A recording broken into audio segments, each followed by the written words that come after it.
Okey, Assalamualaikum. Kembali semula kita dalam live dari Bosta. Okey, ni sesi kedua untuk hari ini. Kami sebenarnya sesi live memang ada 3 kali lah setiap hari. So kami akan share. Kalau contoh macam pagi, kita ada morning Bosta. Tengah hari cuma info-info atau maklumat-maklumat yang bermanfaat lah untuk anda. Okey, sebelum tu saya ceritakan dulu lah. Saya Cik Aisyah daripada tim Bosta. Okey, Bosta HQ menawarkan minuman bulletproof harian anda yang dibuat secara eksklusif bersama serbuk MCT premium kami yang sangat berkualiti tinggi. Visi Bosta adalah menjadi pengeluar minuman bulletproof terbesar di Malaysia serta membantu lebih 1,000 usahawan Bosta mencapai 1 juta pertama pada tahun 2023. Misi Bosta adalah menjadikan Bosta sebagai minuman berkhasiat yang dapat dinikmati oleh seisi keluarga di pesada dunia tanpa rasa bersalah. Selaras dengan tagline kami, Eat Fat, Burn Fat. Okey, so topik kita hari ini, kita nak berborak tentang apa itu ya? Okey, topik ni sebenarnya saya dah pernah cerita dekat live yang sebelum ni lah. Okey, ni topik ni, benda ni biasa kita ambil setiap hari. Memang sentiasa kita ambil lah. Okey, tentang apa tu? Tentang gula. Macam tajuk kita hari ni lah, manisnya gula itu. Selalu manisnya kurma itu. Okey, hari ni manisnya gula itu. Kenapa gula? Okey, gula ni ramai yang macam kadang orang kata macam ketagih lah. Macam bukan ketagih lah. Ketagih tu macam ayat kasar sangat. Okey, dia macam kita craving lah orang kata. Ngidam, sentiasa nak rasa benda manis. Okay, kalau contoh satu hari tu tak ambil benda manis kan, tiba-tiba rasa macam nak makan benda manis lah. Tiba-tiba nak benda manis hari ni. Okey, so sebelum tu saya terangkanlah dulu. Okey, gula adalah karbo ringkas yang membekalkan sumber tenaga segera yang mudah diserap oleh tubuh kita. Maksudnya dekat sini gula merupakan salah satu sumber tenaga untuk kita. Betul. Yalah, kita selalu kalau orang cakap sebab tak ambil gula hari ni badan rasa lemah, rasa letih, nak bergerak pun rasa macam tak daya. Sebab apa? Sebab tak ambil benda manis hari ni. Betul lah, mesti akan ada je nak ambil benda manis, nak ambil benda bergula kan. Okey, tapi sebenarnya gula tu bukannya dalam bentuk gula sahaja. Gula putih tu, sebenarnya gula ni banyak dah. Macam rasa ambil setiap hari. Benda ni wajib kita ambil lah. Lagi-lagi orang Melayu tu. Nasi. Okey, nasi putih tu sebenarnya pun ada gula juga. Okey, apa lagi? Mi, roti, pasta. Lepas tu selain makanan, makanan yang itulah, kadang gula dalam buah-buahan. Buah-buahan pun ada gula juga. Okey. Sebenarnya ramai yang tak tahu. Okey, gula tu sebenarnya terbagi kepada dua lah. Okey, gula tu kandungan dia ada fruktos dengan glukos. Okey, apa tu glukos? Kita terangkan pasal glukos dulu lah. Okey, glukos adalah sumber tenaga semula jadi yang diperlukan. Okey, so daripada glukos lah kita dapat tenaga semula jadi. Tapi fruktos tu apa pula? Fruktos tu pun sama jugalah. Okey, fruktos ni, kalau contoh kita ambil benda manis, makan contoh ambil gula tu lah.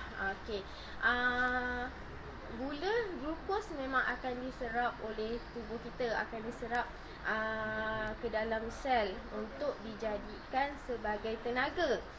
nanti dia akan jadi glycogen. Tapi kalau fructose pula, dia memang masuk kat dalam tubuh kita. Ialah kita makan sekali, betul. Tapi hati kita tak akan serap. Sel kita tak akan serap fructose tu.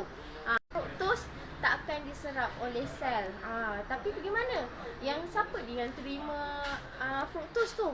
Yang terima fructose cuma hati sahaja. Tapi hati tu dia terima untuk buat apa? Ada kegunaan ke dia terima fructose tu? Okey, tak sebenarnya. Fructose hati cuma terima je. Dia buka je bagi fructose masuk kan. Tapi dia tak akan proses fructose tu. Habis dia buat apa? Dia akan simpan saja fructose tu dekat dalam hati. Lepas tu dia simpan buat apa? Dia simpanlah untuk simpanan dia. Untuk dia buat collection. Okey, orang panggil collection lah. Dia akan jadikan fructose tu sebagai collection dekat dalam hati. So orang kata kalau jadikan collection ni selalu makin lama makin bertambah, betul? Situlah jadi sebenarnya. So bila fructose dah bertambah dekat dalam hati, makin lama akan timbullah jadinya hati berlemak. Okey, orang panggil fatty liver. So dekat situlah sebenarnya kejadiannya hati berlemak. Sebab apa? Sebab hati dia terima fructose tu tapi tak proses. Dia simpan saja. Simpan menimbun hari-hari, tersimpan macam tu saja. Lama-lama jadi hati berlemak. Sebab apa? Tak proses keluar. Okey.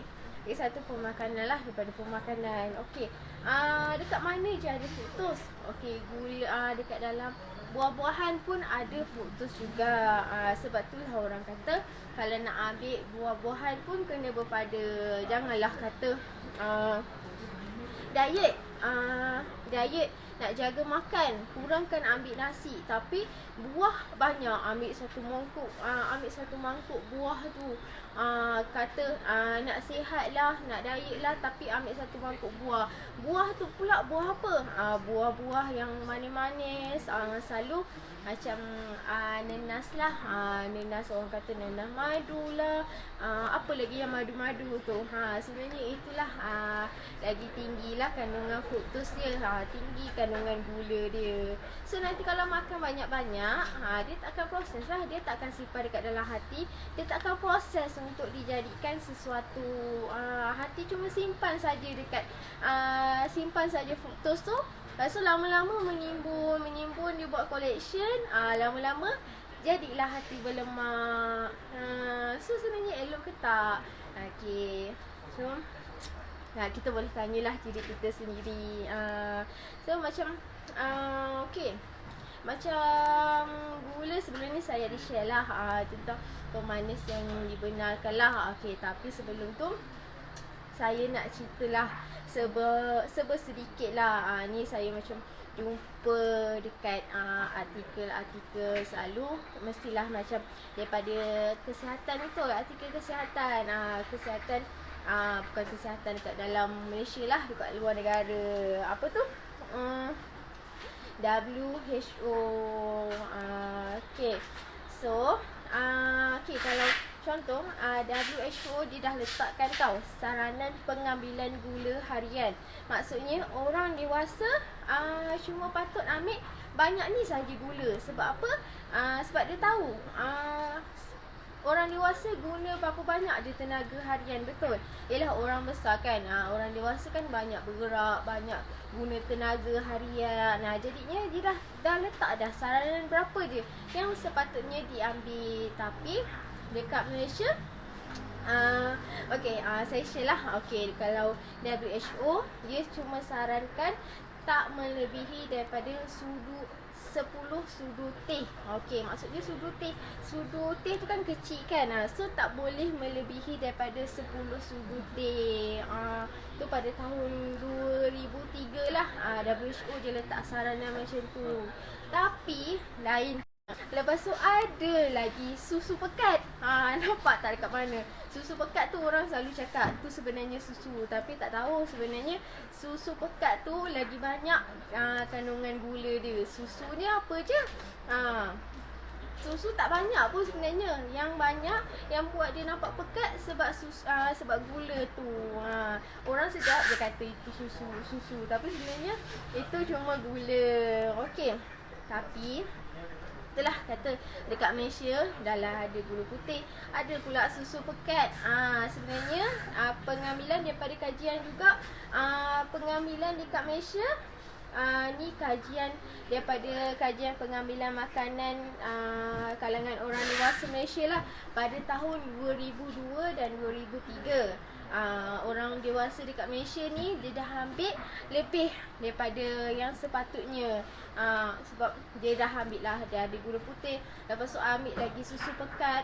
Tu yang dah jadi melebihi daripada saranan WHO. Okey. Okey, daripada lagi satu ni, saya share pula data daripada KPDNKK. Okey, kalau tadi pengambilan gula dekat Malaysia dalam kalangan orang dewasa dah melebihi daripada sepatutnya. Itu baru orang dewasa, belum lagi dalam kalangan kanak-kanak, betul. Pula tu tahun 2002, belum lagi tahun 2021 ni dengan banyaknya makanan fast food dah berkembang dengan pesatnya sekarang ni, orang kata. Okey, kalau ni saya share pula daripada data daripada KPDNKK. Okey, pada tahun 2004 ribu, maksudnya 650,000 something macam itulah. Tapi pada tahun 2009 dia dah jadi meningkat kepada 800,000. Bayangkan daripada tahun 2004 tu, daripada 600,000 dah meningkat kepada 800,000 pada tahun 2009. Maksudnya meningkat dari segi apa? Pengedaran gula putih tu. Maksudnya bila dah pengedaran gula putih tu dah berkembang, dah banyak, naik kepada 800,000, itu bermaksud pengambilan pun dah jadi bertambah lah. Sebab itulah sebab dia ada permintaan yang tinggi, sebab itulah pengedaran pun bertambah. Okey, bayangkan itu tahun 2009, 800,000. Tak tahu lagi pada tahun 2021 macam mana. Okey, ni saya ambil tahun lama ni sebab saya nak kita fikir sendiri. Kalau tahun 2009, bukan 19 tau, 2009 800,000. Bayangkan tahun sekarang ni dah jadi dah bertambah kepada berapa ratus ribu, tak tahulah. Itu 800,000 tu dah berapa tu, tak tahulah. Kalau tahun ni dah masuk berjuta. So kita sama-sama lah fikirkan. Okey, saya 2004 tu. Okey. So dekat sini sebenarnya dah jadi macam kita dah nampak dekat sini tahu, pengambilan gula ni sebenarnya dah makin bertambah. Sebab selalu saya akan sebut, setiap kali live saya akan sebut gula putih ni, gula ni toksik pada kita. Gula ni menyebabkan keradangan pada dalaman kita, menyebabkan berlaku kerosakan dekat organ-organ dalaman kita. Sebab tu saya akan ulang. Okey, itu tadi dalam pada kajian data KPDNKK. Tapi pada ni pengedaran gula industri pula, maksudnya di kalangan industri lah. Okey, pada tahun 2004 dia daripada 300,000 metrik tan. Okey, maksudnya tadi dia dalam timbangan tan lah. Tadi yang 600,000 tan kepada 800,000 tan. Okey, ni dalam kalangan industri pula. Industri makanan lah, gula industri kan. Daripada tahun 2004 cuma 300,000 metrik tan.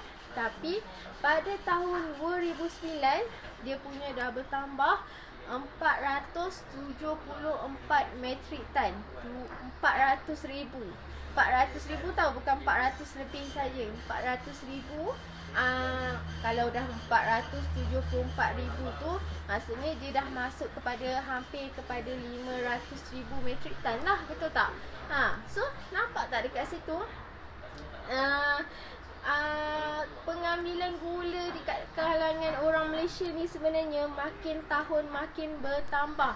Tak ada pun berlaku pengurangan, tak adanya. Sebab apa? Sebab kita kat Malaysia sekarang ni pun fast food pun dah bersepah-sepah betul. Bukan saja fast food, daripada fast food tu makanan lah, itu baru makanan. Belum lagi minuman. Minuman bobanya lain lah, teh-tehnya lain lah. So dekat situ sebenarnya kita boleh nampak tau. So lagi satu, sebab apa pengedaran gula ni makin lama makin berleluasa? Sebab harga gula tu sendiri murah. Yelah, sebab kita tahu gula, okey, kalau contoh yang mana yang dah biasa ambil gula semula jadi, pemanis semula jadi, maksud saya kita boleh bandingkan lah harga dia daripada yang botol kecil tu dengan gula yang timbangan dia sekilo, berapa beza dia, kita boleh bezakan sendiri. So bila benda murah, memang benda murah orang akan carilah. Sebab benda tu akan dekat mana-mana pun akan jumpa. Lagi satu, memang semua orang ambil gula tu. Sebab tu lah dia murah. Sebab tu sekarang ni pun dah, memang orang kata dah bersepah lah, dah dia punya pengedaran tu dah berlaku dengan pesat. Orang kata bukannya pembangunan je pesat, gula tu, perkembangan gula tu pun dah jadi pesat. Okey. So sebenarnya gula ni baik ke tak? Okey, macam saya cakap lah tadi, dia gula ni ada kandungan fruktos dan glukos. Glukos ni memang semula jadilah yang diperlukan, kita akan gunakan sebagai sumber tenaga. Tapi fruktos tu tak diperlukan pun sebenarnya oleh hati. Okey, boleh nak ambil tapi berpada. Sebab fruktos tu takkan takkan, orang kata apa, takkan diproses tau. Hati yang akan terima fruktos, dia akan terima kehadiran fruktos tu, tapi dia takkan proses. Dia cuma simpan saja buat koleksi dia. Okey, koleksi dia untuk apa? Untuk dijadikan hati berlemak. Okey. So, macam saya cakap tadi lah, gula ni, orang kata pengambilan gula ni untuk jadikan sumber tenaga, betul. Tapi bila pengambilan gula yang berlebihan, bila ambil gula lebih, ni yang akan menyebabkan tenaga pun, kita punya sel terima gula lebih. So dekat situlah akan jadinya pengambilan tenaga yang berlebihan. Maksudnya dekat sini, okey, kita terima gula, badan kita terima gula untuk dijadikan tenaga, betul. Tapi kita ambil banyak, maksudnya dekat sini kita dah ambil tenaga yang berlebihan tau. So kalau contoh tak ambil, tapi bila dah ambil gula yang berlebihan, tenaga pun jadi berlebihan, tapi kita tak gunakan. So dalam masa jangka panjang, kalau tak digunakan tenaga tu, itulah yang menyebabkan berlakunya obesiti dan kenaikan berat badan. Sebab apa? Bila dah tak digunakan, tenaga tu dah tak digunakan, dia akan simpan. Bila simpan, dia akan mendap, itulah akan jadi lemak. Bukannya hati berlemak, kita punya badan pun akan jadi berlemak. Sebab apa? Tenaga tu tak digunakan, dia akan tersimpan. Okey. Ini saya baca sikit lah. Okey. Ni tinjauan kesihatan dan mobiliti kebangsaan lah. Okey, pada tahun 2006 mendapati 29% kalangan orang Malaysia, orang dewasa dekat Malaysia ada berlebihan berat badan. Maksudnya pada tahun 2006 29.1, maksudnya hampir 30% dalam kalangan orang dewasa tu saja dalam tu sebenarnya melebihi berat badan, tahu. Maksudnya 30% daripada orang dewasa tu itu kalangan yang berlebihan berat badan. Itu baru berat badan, berlebihan berat badan. Kalau obes pula, maksudnya kalau obes pada tahun 6 ada 14%. Maksudnya 14% daripada orang dewasa tu sahaja kalangan obes. Itu 2006. Okey, tengok pula pada tahun 19 sorry, pada tahun 1996. Okey. Kita tengok sebenarnya daripada tahun 1996 kepada 2006 yang saya sebut tadi tu berlaku peningkatan ke penurunan. Okey. Pada tahun 1996 kalangan orang dewasa yang berlebihan berat badan 16%. Okey, kalangan orang obes pula pada tahun 1996 hanya 4%. So okey, berlebihan berat badan tadi tahun 1996 16%. Tapi pada tahun 2006 29%. So dekat situ berlaku penambahan ke pengurangan. Okey, tu berlebihan berat badan. Kalau kalangan obes pula pada tahun 2006 tadi 14%, betul.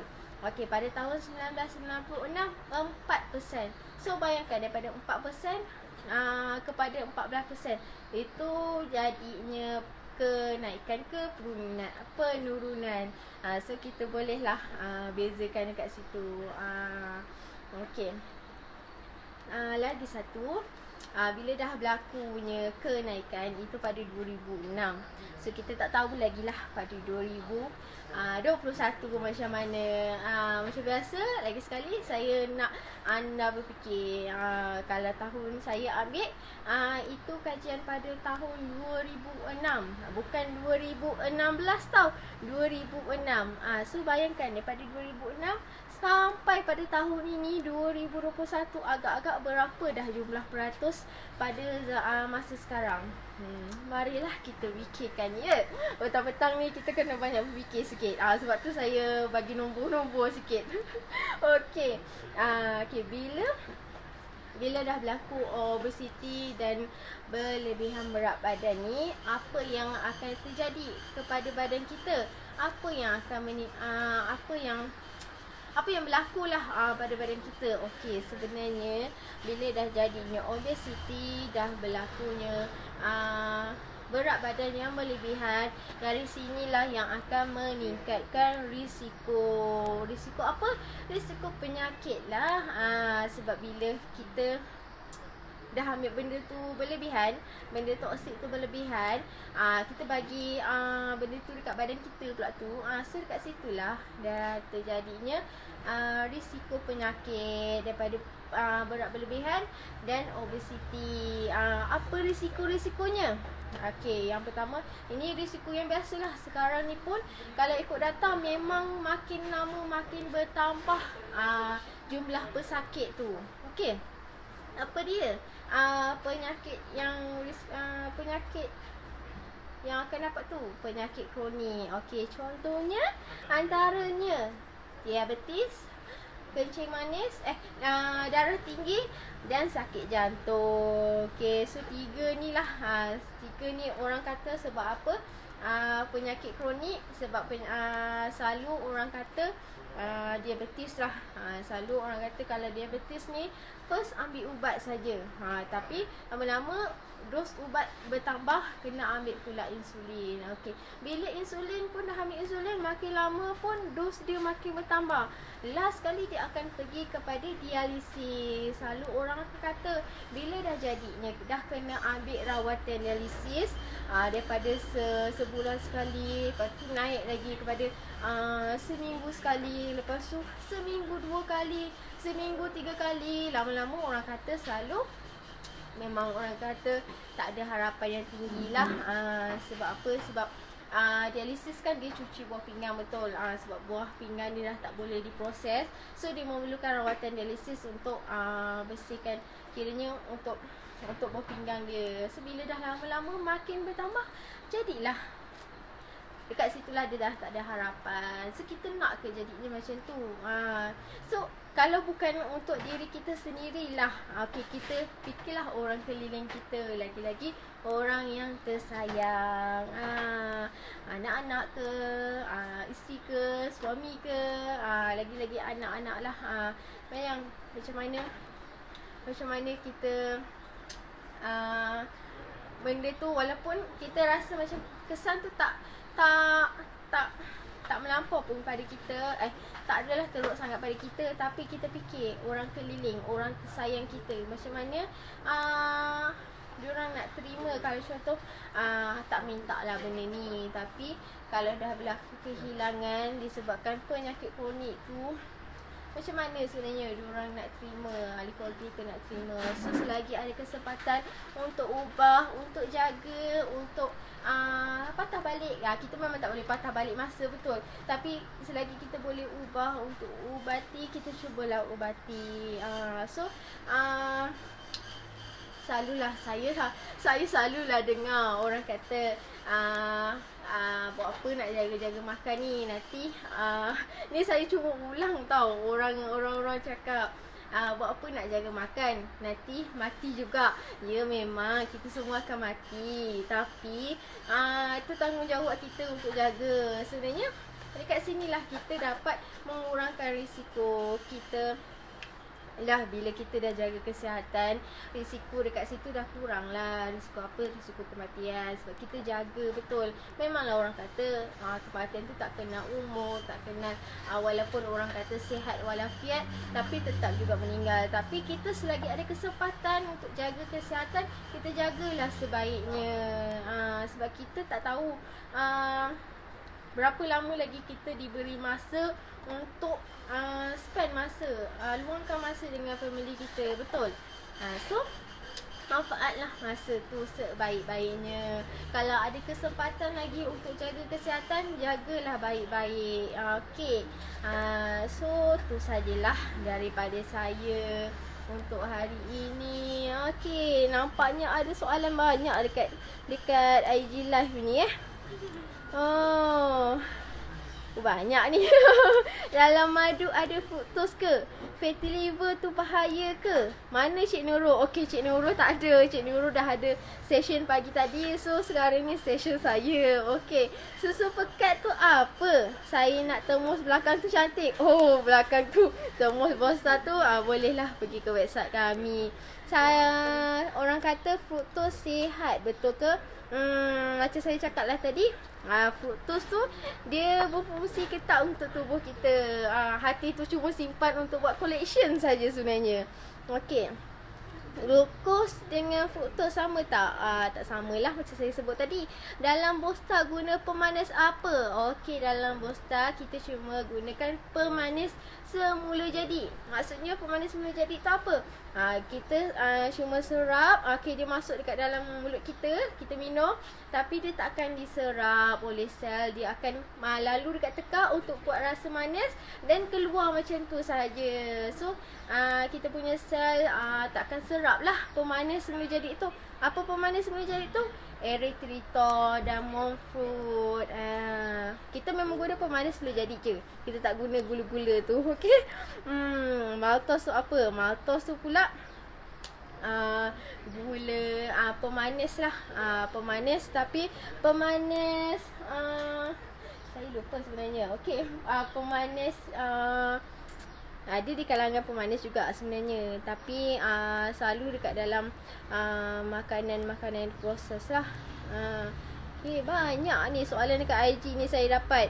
Dalam madu ada fruktos tak? Okey, ada fruktos. Okey, orang kata fatty liver tu bahaya ke? Kalau hati dah berlemak sebenarnya, kalau orang kata kalau badan berlemak pun rasa macam tak sihat, macam mana pula hati berlemak? Itu organ tau, organ penting untuk kita.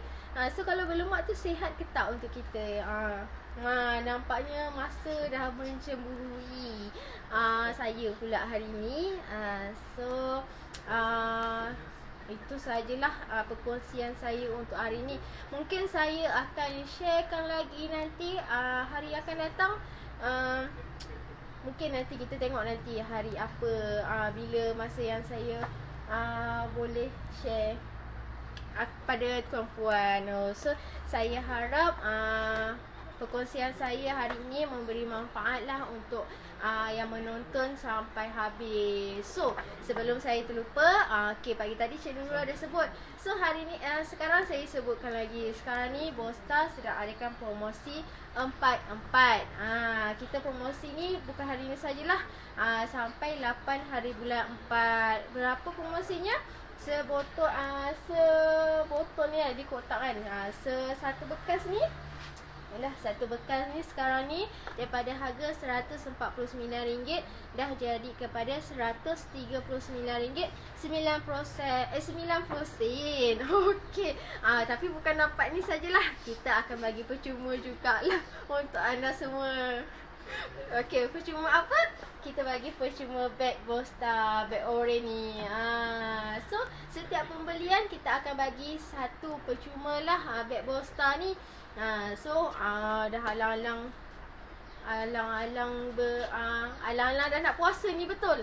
Nak jaga kesihatan ni, baik ambil peluang sekarang. So simpanlah stok untuk puasa nanti.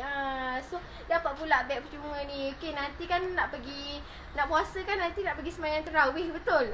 So kalangan ibu-ibu tu nak pergi masjid, bolehlah kot gunakan beg ni. Mungkinlah nanti boleh pergi tarawih kot. Kita tak tahu lagi nanti. So kalau contoh, bolehlah gunakan beg ni untuk letak telekung. So bawa lagi masjid, tunjuk saya minum Bosta. Siapa-siapa nak tahu Bosta ni, bolehlah tanya saya. Macam tu. Itulah, kita kan nak gantikan benda-benda yang tak sihat tu dengan benda sihat, betul. So gantikanlah ambil Bosta ni. So saya ni pun dah lebih masa ni sebenarnya. So itu sajalah daripada saya. Saya harap perkongsian saya hari ini dapat memberi manfaat lah untuk anda semua. Okey, yang kurang tu daripada saya, yang baik tu daripada Allah Subhanahu Wa Taala. Okey, itu saja daripada saya. Assalamualaikum. Jumpa lagi live untuk petang ni, okey? Okey, bye.